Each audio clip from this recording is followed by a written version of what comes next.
Ya pemirsa, pangkalan dan pengecer tabung gas LPG diingatkan untuk tidak menjual gas LPG 3 kg di atas harga eceran tertinggi atau HET.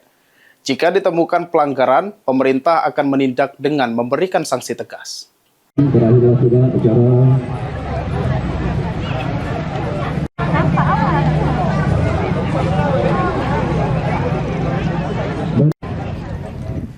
Gas LPG merupakan salah satu kebutuhan pokok bagi masyarakat untuk keperluan rumah tangga.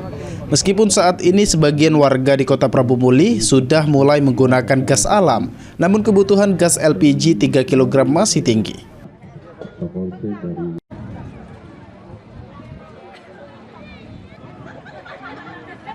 Namun di lapangan, tidak jarang masyarakat mengeluhkan kelangkaan gas LPG.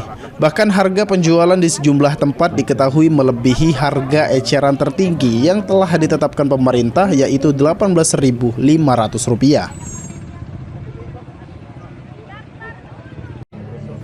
Menanggapi hal tersebut, Dinas Perdagangan Kota Prabu Muli mengingatkan para pangkalan dan pengecer agar mematuhi aturan yang berlaku. Jika ditemukan ada penjual gas LPG di atas HET, maka akan dilakukan penindakan sesuai ketentuan yang berlaku. Aduh, jadi yang harga di luar head itu ditindak tegas. Kapan itu sudah dilaksanakan? Sudah informasi dari Kabang SDS. Tapi masih ada Pak yang jual 30 ya? Kita menutup kemungkinan kan. Harapan Pak Wali ini mengadakan operasi. Tindakannya seperti apa Pak kira-kira? Ya, kalau ini